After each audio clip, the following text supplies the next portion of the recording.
Hi everyone, this is the lecture video for Chapter 3, Business Registration and Licensing. So Chapter 3 in your book is actually pretty small, so for this week I provided a lot of extra resources for you.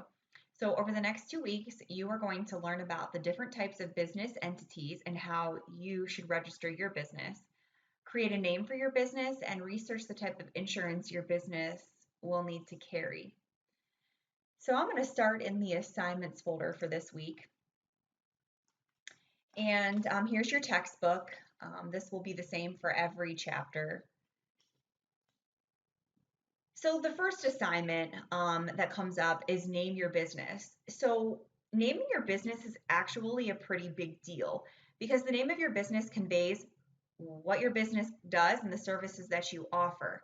So you need to come up with a name for your business that conveys who you are and what you're going to be doing. However, the other part of this is your business name even available in the state that you live in? So all businesses are required to register with their state. But before you do that, you have to check to see if your business name is available. If you don't, and you submit your application to your state and you didn't check to see if the name was available and the name is not available, they'll reject your application. So before going through all of that, you might as well check to see if your business name is available. And then you can file with the state. So I provided some resources, 2 links right here, talk about how to name your business, things that you should be aware of when you're trying to pick a name.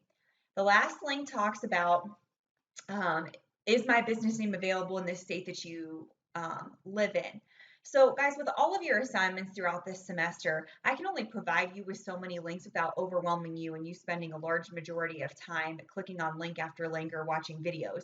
So please feel free to conduct your own research for the state that you live in.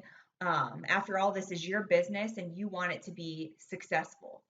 So once you've read these 2 articles and you've maybe checked a couple of names in your area to see if they're available, you're to open a Word document and kind of provide me with some information. So I want a couple of names that you're tossing around for your business. If you are already set on a name and you know for a fact it's available, maybe you've even already registered it, then that's okay. Just go ahead and provide me with that name as well. But you're going to need to use the link to see if it's available. And then I want you to explain to me, how does your business name convey what your business will do or services you will offer? So if I look at your business name and I can't immediately tell what you're going to do for me, then we might need to rethink the name of your business. So once you have a name for your business and you know it's available and you file your business with the state, we kind of need to figure out what type of business entity you are actually going to register your business as. Because there are many, as you'll learn this week, there are many different types of businesses that you, or types of businesses that you can register as. And you want to make sure that you select the right kind. So I'm going to jump to the materials folder for a minute, and there are some good websites in here this week. Small Business Guide website. This is just a really good website in general for building a small business. A couple on choosing your business name and what goes into a name, and then 10 rules for picking a company name. How do you find out if a business name is taken, and then applying for an EIN number, because all businesses need an employer identification number. So all of these are really good websites in here to help you navigate through your assignments. So I'm going to go back to the assignments folder and down to the second assignment, business entities. So when setting up your VA business, you need to determine what type of business entity you will register your business as. Now, I don't want to steer you in one direction, but most folks that I know that own their own business, small like entrepreneurship practice, are LLCs. Now, that's not to say you will be an LLC. You need to do your research in this assignment and find out what you think you'll register your business as. So Chapter 3 does spend some time talking about the types of business entities, and you're probably going to need to conduct your own research. And then I did provide a link to choosing a business structure. Okay, so once you research, and you can use the links in the materials folder as well, the different types of business entities, you need to use a Word document, and you're going to answer the following questions that are in this Dropbox.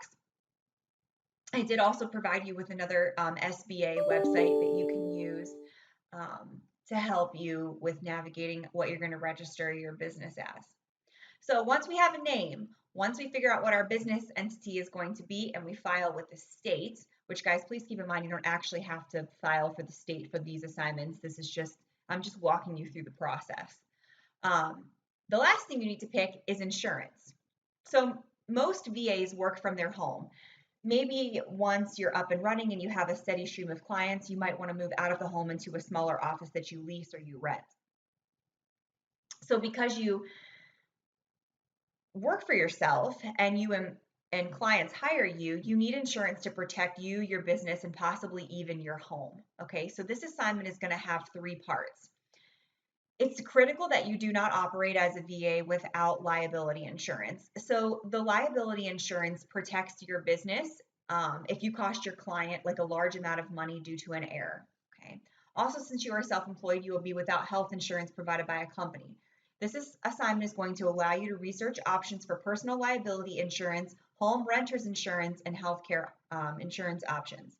There are three parts, and you're going to answer each set of questions in a Word document. And you can just paste. I'm gonna let you format this however you want, but you can paste the questions and then upload it when you're done.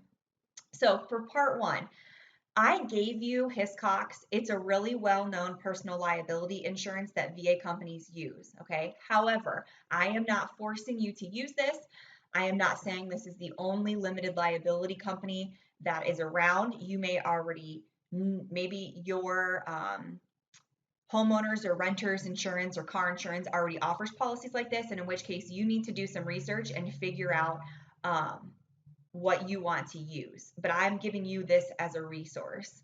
So you're going to answer part one's questions, like what is liability insurance? Do you really need this? How much will a policy cost? And this might actually require you to call a few companies and get some estimates. So part two, so working from home means your regular homeowner's insurance or renter insurance might not actually cover you and your business.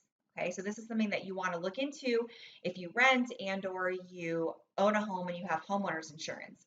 If you own or rent, you need to contact your agent and ask them if running your VA business from your home changes your policy or if you're already covered.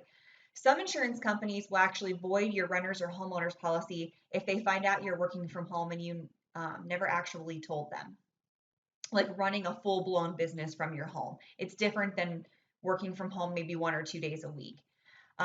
So provide the information you find from this conversation below part one in the same Word document. All right, then part three.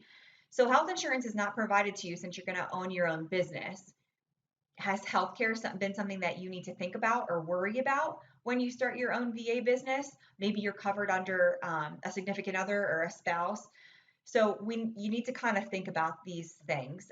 So if so, how will you obtain a health insurance? How much will it cost? And then you're going to answer these questions below part two in the same Word document.